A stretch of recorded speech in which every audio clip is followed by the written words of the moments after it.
Assalamualaikum warahmatullahi wabarakatuh. Kami dari kelompok 7 akan menjelaskan materi pada minggu ke-6. Pertama-tama perkenalkan terlebih dahulu anggota kami. Yang pertama ada Chelsea Mariana Wibisono dengan NPM Mahir 052, lalu Asilatul Zuhro Rizkiki dengan NPM Mahir 065, selanjutnya ada Elina Fianti Lestari dengan NPM Mahir 137, lalu ada saya Rosdia Miskia Mariam dengan NPM Mahir 162, lalu ada Arida Anura Kamala dengan NPM Mahir 163, yang terakhir ada Aninda Feliansyah dengan NPM Mahir 204. Yang pertama, saya akan menjelaskan tentang kas. Kas adalah aset paling likuid yang digunakan sebagai alat ukur utama dan dasar pengukuran dalam akuntansi. Perusahaan umumnya mengklasifikasikan kas sebagai aset lancar. Kas mencakup uang tunai, dana yang tersedia di bank, instrumen yang dapat dinegosiasikan, dan ada tabungan. Namun, tidak semua instrumen keuangan termasuk kas. Beberapa diklasifikasikan berbeda, seperti investasi jangka pendek, piutang, dan beban dibayar di muka. Kas kecil dan dana kembalian tetap diklasifikasikan sebagai kas, karena digunakan untuk kebutuhan operasional sehari-hari. Adapun pelaporan kas dan cash equivalence. Dalam laporan keuangan, kas sering disajikan bersama dengan cash equivalence. Cash equivalence adalah interval jangka pendek yang mudah dikonversi menjadi kas, memiliki risiko perubahan nilai yang kecil, dan jatuh tempo kurang dari 3 bulan sejak perolehan. Contohnya yaitu surat utang pemerintah, commercial paper, money market fund tertentu. Tujuan kepemilikannya yaitu untuk memenuhi kebutuhan kas jangka pendek, bukan untuk investasi. Masalah yang diperhatikan yaitu kesalahan klasifikasi dapat menyesatkan. Lalu beberapa aset yang terlihat liquid ternyata beresiko tinggi. Dan tidak semua aset liquid bisa dianggap sebagai cash equivalent, harus memenuhi syarat ketat.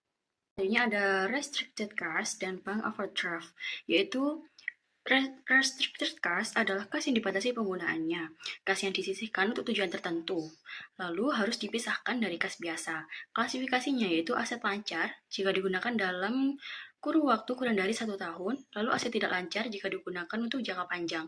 Contohnya yaitu dana ekspansi pabrik, pelunasan utang jangka panjang, compensating balance. Dan bank overdraft adalah terjadi saat saldo kas negatif karena cek melebihi saldo, dicatat sebagai kewajiban lancar atau utang, dan jika material harus diungkapkan terpisah. Kas dan item terkait harus diklasifikasikan dengan tepat agar tidak menyesatkan pengguna laporan keuangan, mencerminkan likuiditas perusahaan secara akurat. Selanjutnya, saya Aninda Feliansyah dengan NPM Mahir 204 akan menjelaskan tentang receivable atau piutang. Piutang adalah klaim terhadap pelanggan dan pihak lain untuk mendapatkan uang, barang, ataupun jasa. Untuk laporan keuangan, piutang diklasifikasikan menjadi piutang lancar jangka pendek dan piutang tidak lancar jangka panjang. Piutang lancar jangka pendek diharapkan tertagih dalam 1 tahun atau siklus operasi. Kemudian piutang juga dibedakan menjadi piutang dagang dan piutang non-perdagangan. Piutang dagang sendiri terdiri dari piutang usaha, yaitu janji lisan untuk membayar, seperti kredit jangka pendek sekitar 30-60 hari, dan juga wesel tagihan, yaitu janji tertulis untuk membayar pada tanggal tertentu, seperti jangka pendek atau panjang. Kemudian untuk piutang non-perdagangan, yaitu timbul dari berbagai transaksi seperti uang muka, deposit, dividen, dan bunga, serta klaim terhadap pihak lain. Umumnya, piutang non-perdagangan dilaporkan terpisah dalam laporan posisi keuangan. Adapun permasalahan utama akuntansi piutang adalah pengakuan dan juga penilaian. Selanjutnya yaitu untuk pengakuan piutang usaha. Piutang usaha sendiri timbul sebagai bagian dari pengakuan pendapatan. Pengakuan ditentukan oleh perubahan kendali dengan indikator. Yang pertama, perusahaan berhak menerima pembayaran. Kemudian yang kedua, hak kepemilikan telah dialihkan. Yang ketiga, kepemilikan fisik telah berpindah. Kemudian yang keempat, risiko dan manfaat kepemilikan telah berpindah. Dan yang terakhir, pelanggan telah menerima aset. Selanjutnya yaitu pengukuran harga transaksi. Harga transaksi adalah jumlah imbalan yang diharapkan diterima perusahaan dari pelanggan. Dalam beberapa kasus dipengaruhi oleh pertimbangan variabel seperti yang pertama yaitu diskon perdagangan. Diskon perdagangan digunakan untuk menyesuaikan harga, biasanya dalam persentase dan dicatat sebesar harga bersih. Kemudian yang kedua yaitu diskon tunai atau diskon penjualan. Diskon tunai diberikan untuk mendorong pembayaran cepat, misalnya 2/10, N/30, dan perusahaan mencatat piutang sebesar jumlah yang diharapkan diterima dengan metode neto. Kemudian yang ketiga yaitu pengembalian dan potongan penjualan. Perusahaan harus memperkirakan pengembalian dan mencatat piutang sebesar jumlah yang diharapkan diterima. Dalam hal ini digunakan akun kewajiban pengembalian. Yang terakhir yaitu nilai waktu uang. Piutang seharusnya diukur pada nilai sekarang dari kas yang akan diterima. Namun untuk piutang jangka pendek, atau kurang dari sama dengan 1 tahun biasanya diabaikan karena tidak material. Untuk jangka panjang harus disesuaikan dengan nilai waktu uang. Sini saya akan menjelaskan mengenai valuation of accounts receivable atau penilaian piutang. Tujuannya yakni untuk menentukan nilai piutang yang benar-benar bisa ditagih atau net realizable value, karena tidak semua pelanggan akan membayar utang tersebut. Ada 2 metode penilaian piutang, yakni yang pertama, direct write-off method, di mana piutang dihapus langsung saat dianggap tidak tertagih. Jurnalnya yakni debitnya, bad debt expense, kemudian kreditnya account receivable. Kelemahannya yakni yang pertama tidak menunjukkan nilai piutang yang realistis, dan yang kedua tidak sesuai prinsip akuntansi atau tidak matching. Selanjutnya ada metode yang kedua yakni allowance method atau metode cadangan, di mana mengestimasi piutang tak tertagih di akhir periode dan lebih sesuai dengan prinsip akuntansi atau matching. Ciri utamanya yakni yang pertama ada estimasi kerugian piutang, kemudian kedua ada jurnal penyesuaian di mana debitnya bad debt expense, kemudian kreditnya allowance for doubtful accounts, dan yang ketiga yakni saat piutang benar-benar dihapus ada jurnalnya di mana debitnya allowance dan kreditnya account receivable. Selanjutnya ada cash realizable value, di mana nilai piutang yang dilaporkan yakni sama dengan account receivable dikurangi dengan allowance for doubtful accounts. Disebut nilai realisasi bersih karena jumlah yang benar-benar diharapkan diterima. Kemudian ada contoh dari allowance method, yakni yang pertama piutang sebesar 150.000 pounds, kemudian estimasi tak tertagihnya ada 10.000 pounds, dan nilai realisasi bersih di mana account receivable dikurangi dengan allowance for doubtful accounts yakni 150.000 pounds dikurangi dengan 10.000 pounds sama dengan 150.000 pounds. Kemudian ada contoh dari write off, yakni saat piutang benar-benar dianggap tidak tertagih, perusahaan mencatat debitnya allowance for doubtful accounts, kemudian kreditnya account receivable. Contohnya ada piutang Rendal PLC sebesar 1.000 pounds dihapus pada 1 Maret 2023. Artinya, penghapusan piutang tidak menambah bad debt expense karena beban kerugian piutang sudah diakui sebelumnya saat penyesuaian dibuat. Kemudian ada pemulihan piutang yang sudah dihapus atau recovery. Kalau pelanggan ternyata membayar setelah piutangnya dihapus, perusahaan membuat 2 jurnal, yakni yang pertama ada membalik penghapusan piutang, di mana debitnya account receivable dan kreditnya allowance for doubtful accounts. Kemudian kedua yakni mencatat penerimaan kas, di mana debitnya kas dan kreditnya account receivable. Kemudian ada estimasi allowance, yakni dalam praktik nyata perusahaan tidak menunggu sampai piutang benar-benar tidak tertagih. Perusahaan mengestimasi jumlah piutang yang kemungkinan tidak tertagih. Estimasi ini dibuat dengan yang pertama ada pendekatan percentage of receivables, di mana memperkirakan berapa persen dari piutang yang kemungkinan tidak tertagih, sehingga menghasilkan nilai piutang yang lebih realistis. Kemudian kedua ada aging schedule, yakni piutang dikelompokkan berdasarkan umur piutang. Baik, untuk selanjutnya saya akan menjelaskan tentang notes receivable. Sebelumnya perkenalkan, nama saya Asilatu Suraziki dengan NPM akhir 065. Pada kali ini saya akan menjelaskan terlebih dahulu mengenai recognition of notes receivable atau pengakuan wesel tagih. Notes receivable merupakan janji tertulis dari pihak lain untuk membayar sejumlah kas pada waktu tertentu di masa depan. Namun dalam pencatatannya, wesel tagih tidak langsung diakui sebesar nilai nominal yang tertera. Hal ini dikarenakan dalam akuntansi kita mempertimbangkan konsep time value of money, yaitu nilai uang saat ini lebih berharga dibandingkan di masa yang akan datang. Oleh karena itu, wesel tagih diakui sebesar nilai sekarang atau present value. Untuk selanjutnya terdapat kondisi di mana yang disebut not issued at face value. Kondisi ini terjadi ketika suku bunga pasar sama dengan suku bunga yang ditetapkan pada wesel. Dalam situasi ini, nilai nominal sudah mencerminkan nilai yang wajar sehingga pencatatannya dilakukan sebesar nilai nominal tanpa adanya selisih seperti diskonto atau premium. Dengan demikian, pada kondisi ini nilai yang tercatat sudah sesuai dengan nilai yang sebenarnya. Baik, untuk selanjutnya saya akan menjelaskan mengenai not issued at face value, yaitu kondisi di mana nilai wesel tidak sama dengan nilai yang seharusnya dicatat. Hal ini biasanya terjadi karena adanya perbedaan antara suku bunga pasar dengan suku bunga yang telah ditetapkan. Oleh karena itu, wesel harus dicatat sebesar present value agar mencerminkan nilai yang lebih realistis.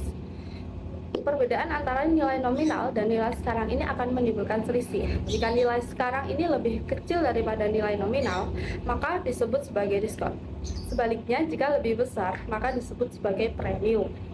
Nah, pada bagian ini, jenis wesel yang akan saya bahas yang pertama adalah zero interest bearing notes, yaitu wesel yang tidak mencantumkan bunga secara eksplisit.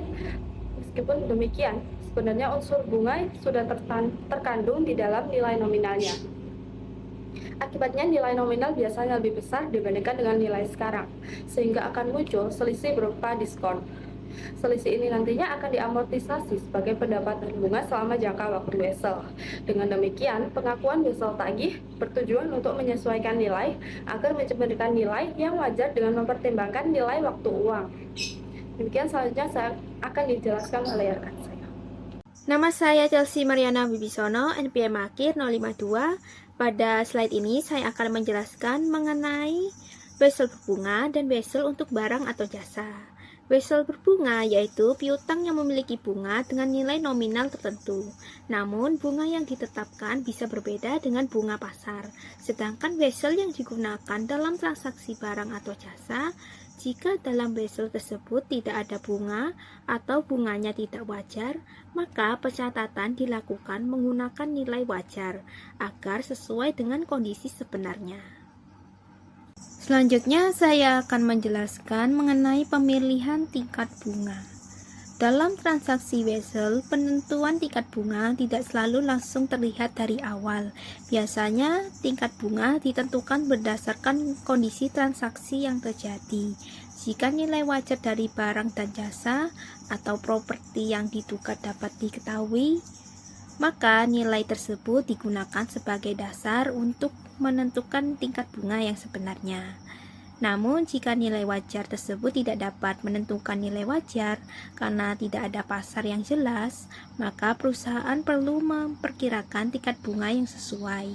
Proses ini disebut imputasi yang menghasilkan tingkat bunga imputasi. Tingkat bunga ini dipengaruhi oleh risiko kredit dari pihak yang berhutang, adanya jaminan, dan jadwal pembayaran. Tingkat bunga ini ditetapkan di awal transaksi dan tidak berubah, meskipun nanti terjadi perubahan kondisi pasar. Selanjutnya, dalam penilaian wesel tagih, perusahaan mencatat wesel sebesar nilai yang dapat direalisasikan. Artinya, nilai yang dilaporkan bukan hanya nilai nominal, tetapi sudah dikurangi dengan kemungkinan piutang yang tidak tertagih. Untuk itu, perusahaan menggunakan cadangan kerugian piutang sebagai pengurangan. Proses ini sebenarnya mirip dengan penilaian pada piutang usaha, di mana perusahaan melakukan estimasi terhadap kemungkinan kerugian. Namun, pada wesel jangka panjang, proses penilaian melibatkan lebih banyak pertimbangan dan estimasi tambahan. Demikian penjelasan dari saya. Terima kasih. Baik, selanjutnya saya Rida Nora Kamala akan menjelaskan masalah lain terkait piutang. Yang pertama ada the recognition of receivable atau penghapusan piutang. Nah, the recognition adalah proses penghapusan piutang dari laporan keuangan ketika yang pertama perusahaan sudah tidak lagi memiliki hak kontraktual atas arus kas dari piutang tersebut. Jadi, piutang harus dihapus ketika tidak lagi memiliki nilai. Misalnya karena pelanggan bangkrut atau piutang telah dibayar saat jatuh tempo, sehingga perusahaan tidak lagi memiliki hak atas kas tersebut. Yang kedua, ada piutang dialihkan ke pihak lain melalui penjualan atau transfer. Jadi, dalam kasus transfer, penghapusan hanya dilakukan jika risiko dan manfaat kepemilikan telah berpindah secara substansial ke pihak lain. Selanjutnya ada transfer of receivable atau pemindahan piutang. Nah, ini tuh gunanya untuk mempercepat penerimaan kas, memperoleh pendanaan saat kekurangan dana, menghindari pembatasan pinjaman, serta mengurangi biaya dan waktu penagihan. Transfer piutang dapat dilakukan dalam dua bentuk. Yang pertama ada penjualan piutang atau sale of receivable. Yang kedua ada pinjaman dengan jaminan atau secured borrowing. Jadi, perusahaan dapat menjual piutang kepada pihak ketiga seperti factoring atau lembaga keuangan yang kemudian akan menagih langsung kepada pelanggan.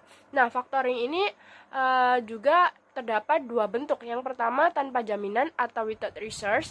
Jadi seluruh risiko tidak tertagih berpindah ke pembeli sehingga dicatat sebagai penjualan dan piutang akan dihapus.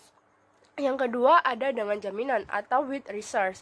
Jadi perusahaan masih menanggung risiko sehingga transaksi dianggap sebagai jaminan atau failed sales dan piutang tetap dicatat serta diakui sebagai utang. Selanjutnya yang terakhir ada presentation and analysis atau penyajian dan analisis piutang. Dari presentation atau penyajian piutang, yang pertama ada memisahkan jenis-jenis piutang. Yang kedua mengelompokkan piutang menjadi piutang lancar atau piutang tidak lancar. Yang ketiga ada menyajikan nilai bersih atau piutang setelah dikurangi dengan cadangan kerugian piutang. Yang keempat ada mengungkapkan risiko kredit. Dan yang terakhir, yang kelima adalah menjelaskan jika piutang dijadikan sebagai jaminan. Selanjutnya ada analisis atau analisis piutang. Cara analisis piutang itu menggunakan rasio account receivable turnover yang akan mengatur seberapa cepat piutang akan ditagih. Dengan rumusnya account receivable turnover sama dengan penjualan dibagi dengan rata-rata piutang. Jika hasilnya semakin tinggi, maka semakin baik. Selanjutnya ada pun materi tambahan dan pertanyaan yang diberikan.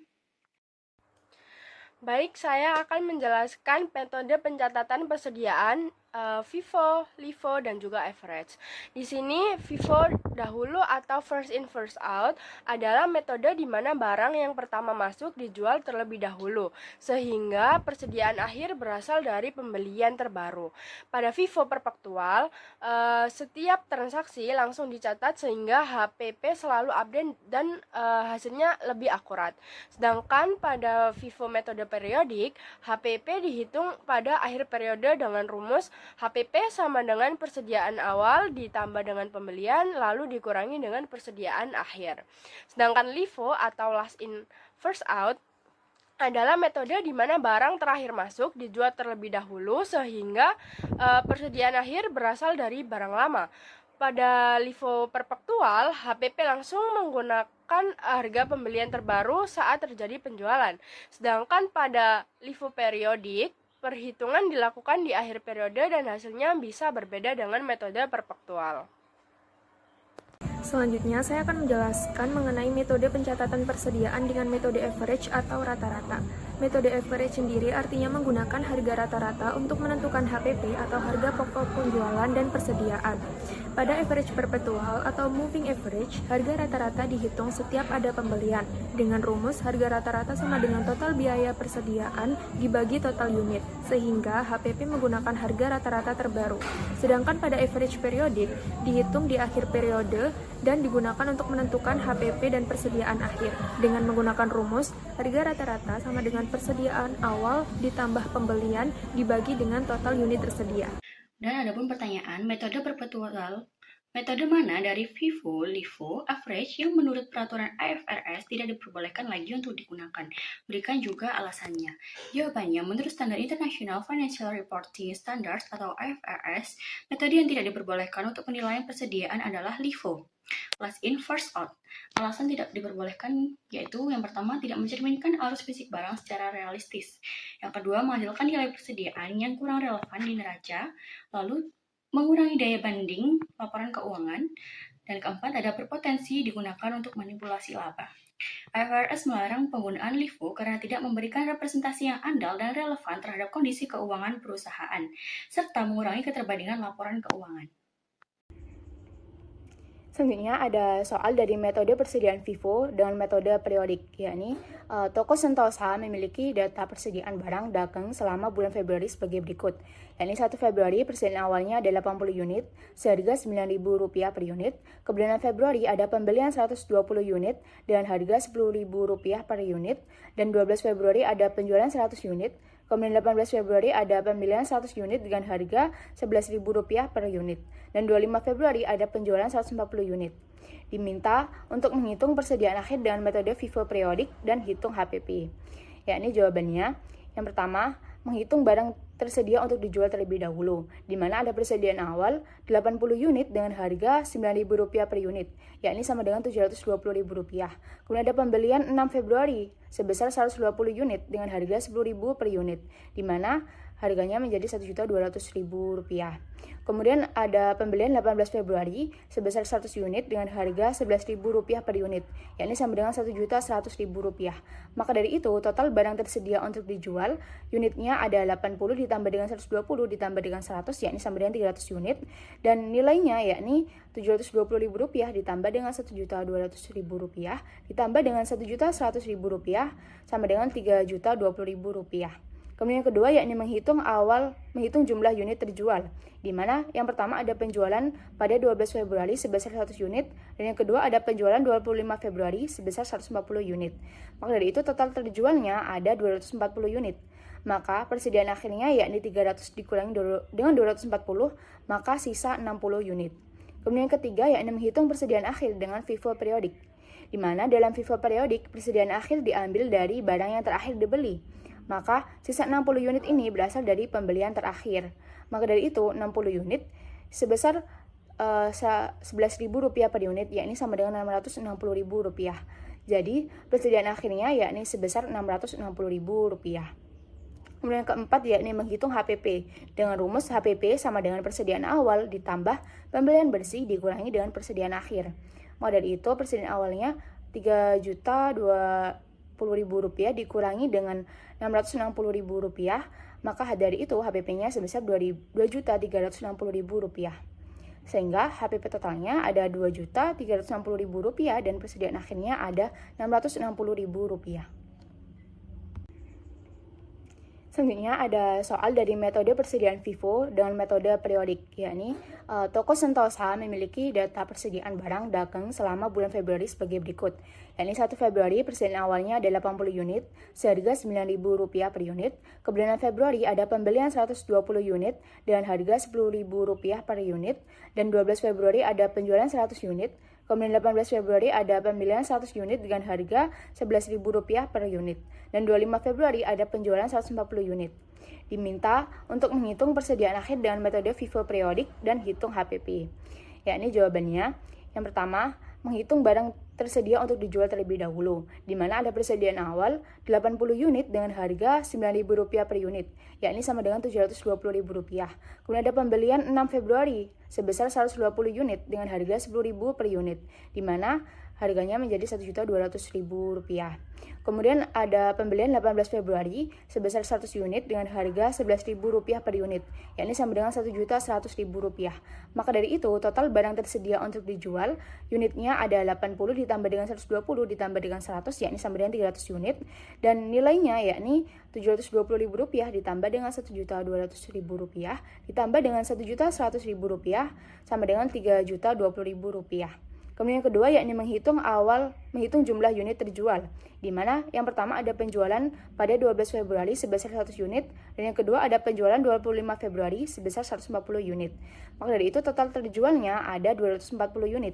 Maka persediaan akhirnya yakni 300 dikurangi dengan 240, maka sisa 60 unit. Kemudian yang ketiga yakni menghitung persediaan akhir dengan FIFO periodik, di mana dalam FIFO periodik persediaan akhir diambil dari barang yang terakhir dibeli.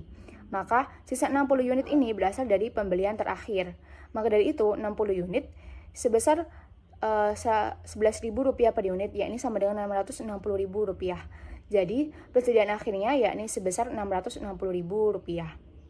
Kemudian yang keempat yakni menghitung HPP dengan rumus HPP sama dengan persediaan awal ditambah pembelian bersih dikurangi dengan persediaan akhir. Maka dari itu persediaan awalnya Rp3.020.000 dikurangi dengan Rp660.000, maka dari itu HPP-nya sebesar Rp2.360.000. Sehingga HPP totalnya ada Rp2.360.000 dan persediaan akhirnya ada Rp660.000. Baik, pada contoh soal ini kita diminta untuk menghitung nilai persediaan barang per 30 Maret menggunakan metode LIFO. Metode LIFO berarti barang yang terakhir masuk akan dijual terlebih dahulu. Pertama, kita menggunakan metode LIFO perpetual. Pada tanggal 1 dibeli beras sebanyak 2 ton atau 2000 kilo. Kemudian pada tanggal 5 terjadi penjualan sebanyak 15 kuintal atau 1500 kilo. Sisa persediaan menjadi 500 kilo. Selanjutnya pada tanggal 12 dibeli lagi sebanyak 15 kuintal atau 3500 kilo sehingga total persediaan menjadi 4000 kilo. Pada tanggal 20 terjadi penjualan sebesar 22,5 kuintal atau 2250 kilo. Sesuai metode LIFO, penjualan diambil dari pembelian terakhir yaitu 3500 kilo. Setelah dikurangi, sisa dari pembelian tersebut adalah 1250 kilo. Kemudian ditambah sisa sebelumnya 500 kilo sehingga total menjadi 1750 kilo. Selanjutnya pada tanggal 30 dibeli lagi 1 ton atau 1000 kilo sehingga total persediaan akhir menjadi 2750 kilo. Untuk menghitung nilai persediaan akhir, kita kelompokkan berdasarkan harga pembelian. 1000 kilo dari pembelian terakhir dikalikan 16.500 menghasilkan 16.500.000. Kemudian 1.250 kilo dari pembelian sebelumnya dikalikan 15.500 hasilnya 19.375.000. Dan 500 kilo dari persediaan awal dikalikan 15.000 hasilnya 7.500.000. Jika dijumlahkan maka nilai persediaan barang per 30 Maret adalah 43.375.000 rupiah. Selanjutnya pada metode LIFO periodik, perhitungan persediaan tidak dilakukan setiap transaksi tetapi di akhir periode. Pertama kita hitung total barang yang tersedia yaitu 2000 kilo ditambah pembelian 3500 kilo dan 1000 kilo sehingga totalnya 6500 kilo. Kemudian total penjualan selama periode adalah 1500 kilo ditambah 2250 kilo sehingga menjadi 3750 kilo.